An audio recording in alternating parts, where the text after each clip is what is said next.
Hello friends, welcome in my YouTube channel. आज मैं आपके साथ वाइटल साइंस फंडामेंटल की जो हमारी यूनिट है, इम्पोर्टेंट मोस्ट इम्पोर्टेंट जो यूनिट है, इसमें से क्वेश्चन आते ही आते हैं। 105% इसमें से क्वेश्चन आपसे पेपर में पूछे जाते हैं। बहुत मोस्ट इम्पोर्टेंट यूनिट है वाइटल साइंस। ठीक है, वाइटल साइंस फंडामेंटल की सबसे मोस्ट इम्पोर्टेंट यूनिट है, क्योंकि जो एक नर्स का काम होता है मेन, वो क्या होते हैं, वाइटल साइन मेज़र करने ही होते हैं पेशेंट के। ठीक है, तो मोस्ट इम्पोर्टेंट यूनिट है, इसको ध्यान से देखना, आपके सारे डाउट क्लियर हो जाएंगे जो भी आपके वाइटल साइन में डाउट होंगे यूनिट में। ठीक है, आपको अच्छे से एक्सप्लेन करूँगी मैं। ठीक है, ये मेरा कॉन्टैक्ट नंबर है। अगर आप में से किसी को कोई डाउट होए या कोई कोचिंग ऑनलाइन कोचिंग ज्वाइन करना चाहता हो, क्योंकि मैं न्यू बैच स्टार्ट करूँगी, तो अगर कोई भी, ये व्हाट्सएप नंबर है, कोई भी ज्वाइन करना चाहता हो या कोई भी प्रॉब्लम हो तो आप इसमें मैसेज कर देना। ठीक है, चलो अब स्टार्ट करते हैं हम अपनी यूनिट वाइटल साइंस। ठीक है, वाइटल्स, वाइटल का मीनिंग क्या होता है? वाइटल का मीनिंग क्या होता है? इम्पोर्टेंट। वाइटल का मीनिंग ही क्या होता है? इम्पोर्टेंट। ठीक है, वाइटल का मीनिंग इम्पोर्टेंट। साइंस जो हम ऑब्जर्व करते हैं पेशेंट में, जो हम ऑब्जर्व करते हैं पेशेंट में। ठीक है, इम्पोर्टेंट साइंस। ठीक है, इम्पोर्टेंट ऑब्जर्वेशन इन पेशेंट, हम वाइटल साइन का मीनिंग लगा सकते हैं। ठीक है, अगर किसी पेशेंट की सर्जरी होनी है तो भी हम वाइटल साइन लेंगे। किसी पेशेंट की सर्जरी हो चुकी है तो भी हम वाइटल साइंस लेंगे। तो ये इस नर्स का काम मेन क्या होता है? वाइटल साइन लेना। वाइटल साइन में क्या आता है हमारा? TPR। क्या आता है? TPR मेनली ये चीज़ होती है, टेम्परेचर, पल्स और रेस्पिरेशन, और एक और चीज़ इसमें ऐड होती है, ब्लड प्रेशर। क्या होती है? Blood pressure. आजकल रेस्पिरेशन की जगह SpO2 आती हैं जो ऑक्सीजन लेवल वो मेज़र करते हैं। ठीक है, तो TPR पूरी एक शीट होती है, ब्लड प्रेशर। और ये मेनली हम टेम्परेचर, पल्स और ब्लड प्रेशर मेज़र करते हैं। ठीक है, मेनली ये चीज़, हम तीनों चीज़ें मेज़र करते हैं। ठीक है, अगर पेशेंट की सर्जरी होनी है, उसका ब्लड प्रेशर हाई है, तो हम उसकी सर्जरी नहीं करेंगे। ठीक है, उसकी सर्जरी हम नहीं करेंगे अगर इनमें से कोई भी चीज़ इम्बैलेंस है पेशेंट की। ठीक है, तो हम उसकी सर्जरी नहीं करेंगे। अगर सर्जरी के बाद ये इनमें से कुछ इम्बैलेंस है तो भी हमको डॉक्टर को इन्फॉर्म करना है। ठीक है, तो एक क्या होता है, पूरा रूटीन बना होता है। जैसे ही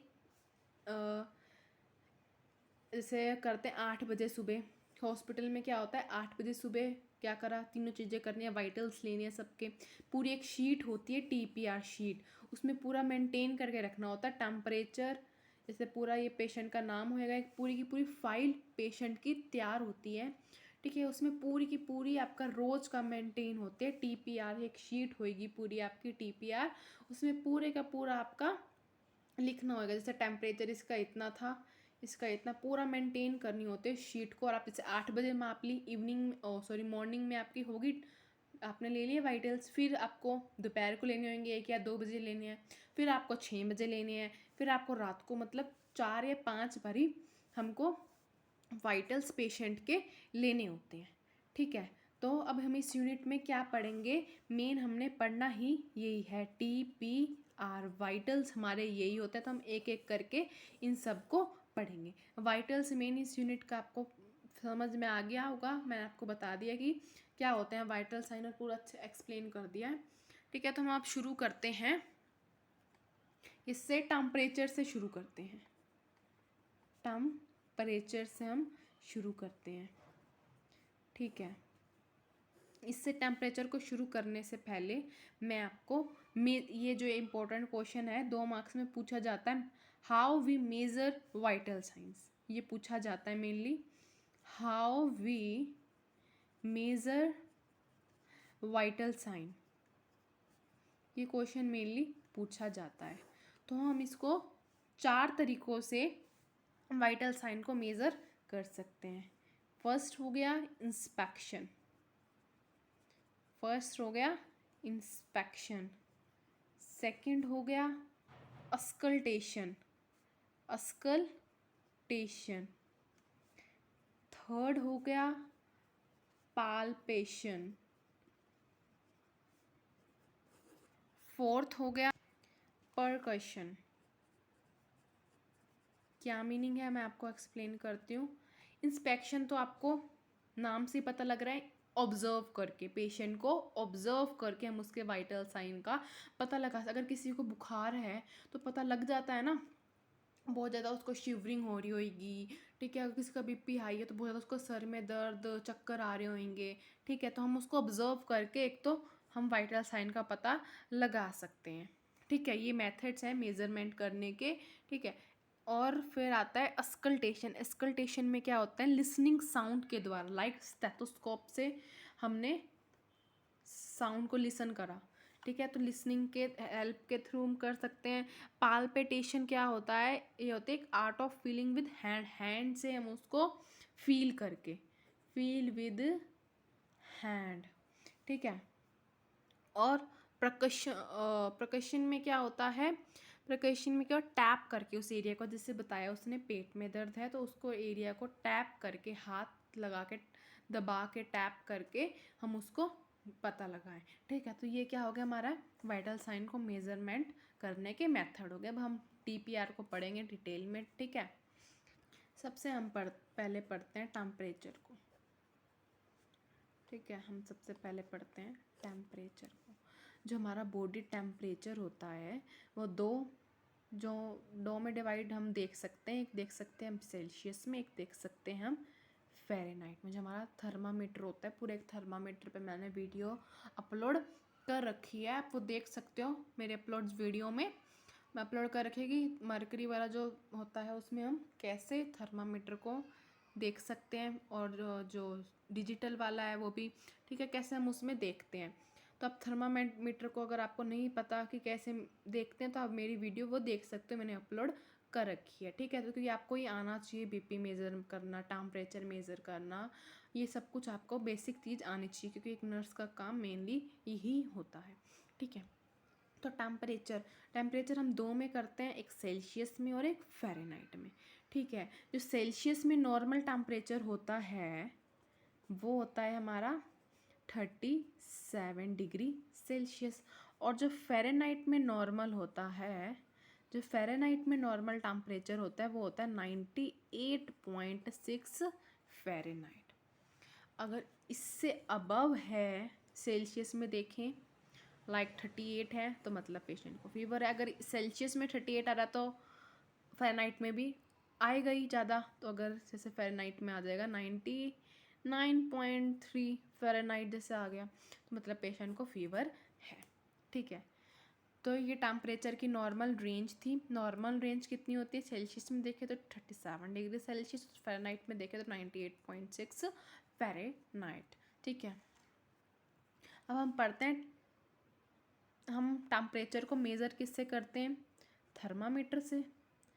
थर्मामीटर से मेज़र करते हैं हम, ठीक है। थर्मामीटर से कैसे मेज़र करते हैं मैं आपको फिर बता रही हूँ, मैंने वीडियो अपलोड कर रखी है। आप मरकरी वाला थर्मामीटर को कैसे देखते हैं आप देख सकते हैं, ठीक है। अब पढ़ते हैं हम टाइप्स ऑफ थर्मामीटर। हम टेम्परेचर को मेज़र करते हैं थर्मामीटर से। अब हम पढ़ते हैं टाइप्स ऑफ थर्मामीटर, थर्मामीटर, ठीक है। एक होता है, हम करते हैं टाइप्स, हो गया हमारा मरकरी वाला, हो गया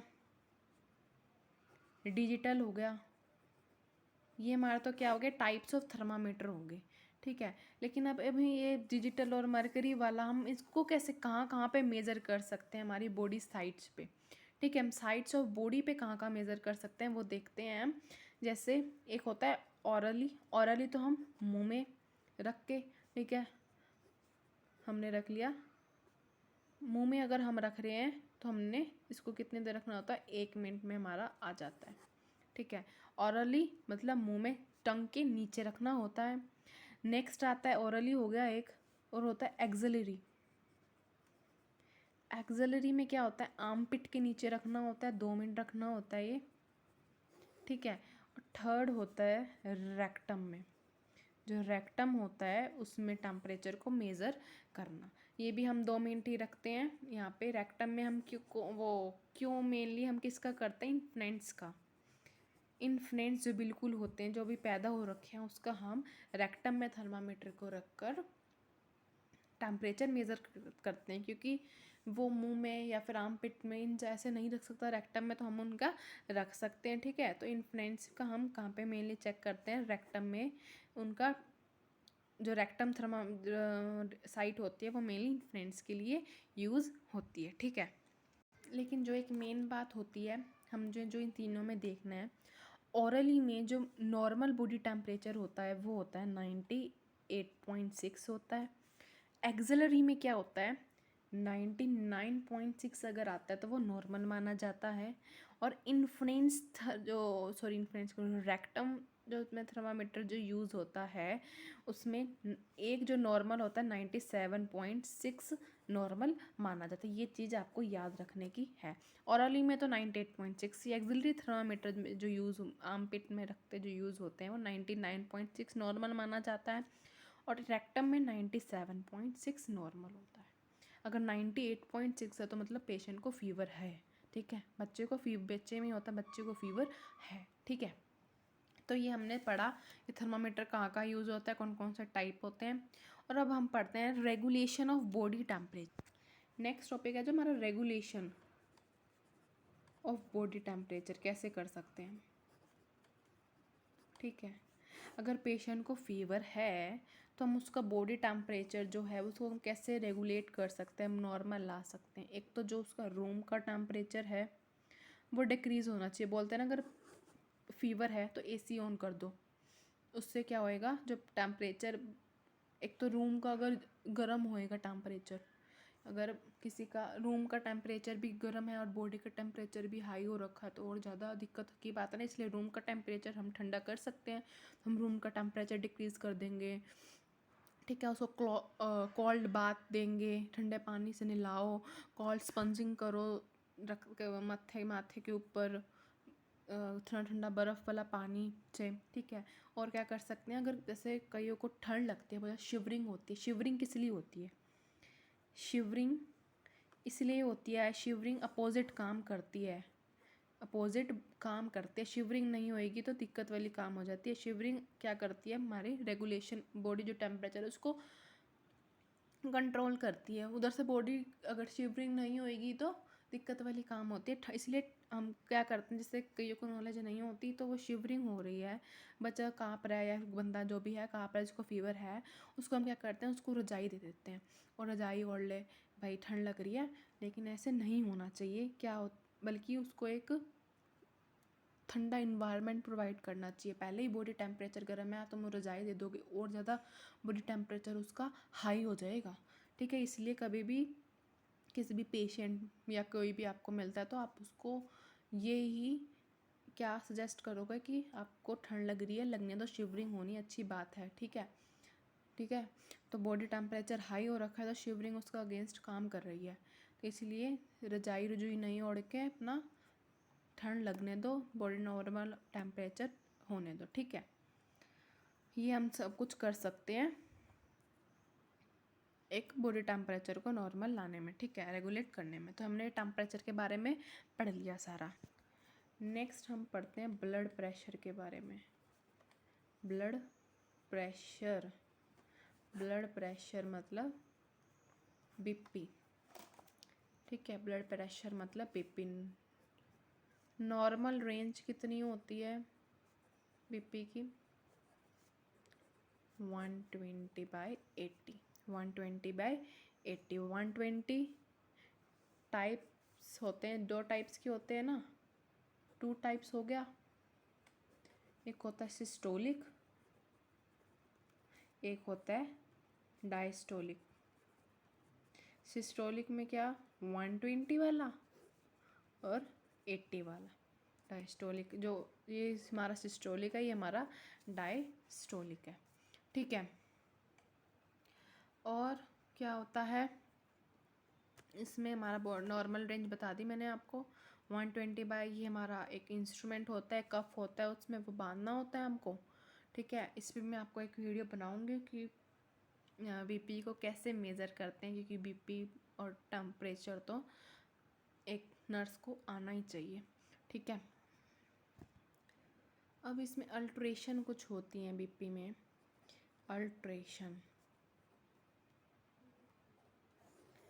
अल्ट्रेशन में क्या होता है, एक होता है हाइपरटेंशन, एक होता है हाइपोटेंशन। नाम से ही पता लग रहा है, हाइपर मतलब हाई, हाइपो मतलब लो होना।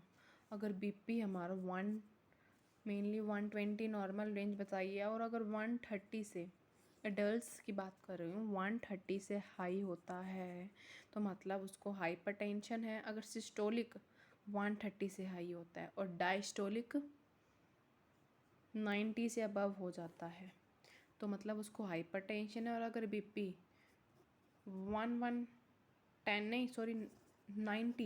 90 से अगर नीचे है सिस्टोलिक तो उसको हाइपोटेंशन है, और अगर 50 से नीचे है डायस्टोलिक तो भी उसको हाइपोटेंशन बोलते हैं।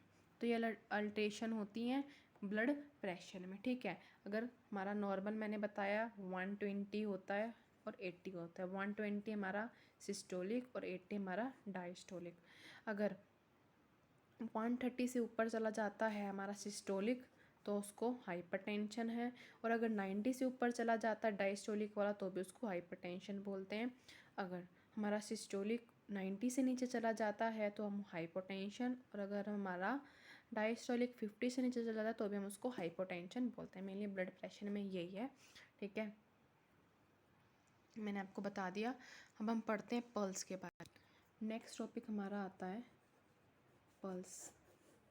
पल्स हमारा किससे रिलेटेड होता है, जो हमारी हार्ट बीट होती है, ठीक है। हार्ट बीट जो हमारी होती है वो हमारी पल्स होती है। हमारी पल्स से ही हमारी हार्ट बीट बनती है, ये फिर पल्स से हार्ट बीट दोनों इज़ इक्वल टू सेम, ठीक है, डायरेक्टली प्रोपोर्शनल है, दोनों सेम, ठीक है। डायरेक्टली प्रोपोर्शनल तो क्या मतलब, पल्स और heart beat is same thing है, ठीक है। तो हमारी जो पल्स होती है वो 70 या फिर हार्ट बीट 72 मिनट और 72, हमारी पल्स या हार्ट बीट होती है 72 बारी बीट करती है पर मिनट में, ठीक है। 72 बीट्स होती हैं, जैसे धक धक लब डब जो हमारी हार्ट की साउंड होती है, लब डब होती है, तो वो 72 बीट्स जो हमारी होती है 1 मिनट में नॉर्मल होती है, ठीक है। इसमें अल्ट्रेशन की बात करते हैं हम। अल्ट्रेशन जो हमारी आती है, अगर हमारी जो बीट है वो 100 से ज़्यादा होती है पर मिनट तो हम उसको क्या बोलते हैं, ट्रैकीकार्डिया। ट्रैकीकार्डिया, कार्डिया वर्ड किसके लिए यूज़ होता है, कार्डियक हार्ट की, ठीक है। अगर यही बीट 60 से नीचे चली जाती है पर मिनट, 60 बीट होती है पर मिनट, इसके नीचे होती है तो हम उसको क्या बोलते हैं, ब्रैकीकार्डिया, ब्रेडिकार्डिया, ब्रेडिकार्डिया, ठीक है, ब्रेडिकार्डिया बोलते हैं हम उसको। अगर 100 बीट से, मैंने बताया 72 नॉर्मल होती है, अगर यही 100 बीट से ऊपर चली जाती है हम उसको क्या बोलते हैं, पेशेंट को क्या, ट्रैकीकार्डिया है। इसमें बहुत ज़्यादा जो हमारी पल्स की रेट होती है वो बहुत ज़्यादा हाई होती है, ठीक है। इसको हम, इसमें हम हार्ट डिसीज़ की प्रॉब्लम होती है, ऐसे पेशेंट को नर्वस डिसऑर्डर होते हैं, ठीक है, या फिर कोई ड्रग इनटेक कर रहा है उसकी वजह से हो सकते हैं। और ब्रैडीकार्डिया जो होता है वो 60, अगर हमारी बीट 60 मिनट बीट से नीचे जाते हैं तो हम उसको ब्रैडीकार्डिया बोलते हैं, ठीक है। ये मसल डिसऑर्डर की वजह से, ठीक है, हो सकता है, ठीक है। तो ये आपको पल्स के बारे में मैंने बता दिया। अब एक रह गया हमारा रेस्पिरेशन। रेस्पिरेशन इतना मेन नहीं पूछा जाता है, रेस्पिरेशन मेन याद कर लो, 16 ब्रीथ एडल्ट में नॉर्मल होती है, ठीक है। बस इसमें इतना ही आप याद कर, 16 to 20 हो सकते हैं, ठीक है। अगर यही सेम ऐसे आ जाएगा, हमने पल्स के लिए क्या यूज़ किया था, ट्रैकीकार्डिया वर्ड यूज़ किया था। रेस्पिरेशन के लिए हम क्या करेंगे, ट्रैकीपीनिया, ट्रैकीपीनिया यूज़ करेंगे हम नाम, और ब्रेडीपीनिया यूज़ करेंगे। ट्रैकीपीनिया किसके लिए यूज़ करेंगे? बहुत ज़्यादा अगर हमारी 20 से हाई चली जाती है, ठीक है। और ब्रेडीपीनिया हम किसके लिए यूज़ करेंगे? अगर क्या होता है, बहुत ज़्यादा स्लो हो जाती है, 12 से डिक्रीज चली जाती है, तो हम उसके लिए ब्रेडीपीनिया यूज़ करेंगे, ठीक है। तो ये वाइटल साइन मैंने आपको कंप्लीट करवा दिया है। अगर किसी को कोई भी प्रॉब्लम हो, मैंने आपको अपना कॉन्टैक्ट नंबर भी दे दिया है, तो आप वहाँ से देख के मुझसे पूछ सकते हैं। Okay, thank you.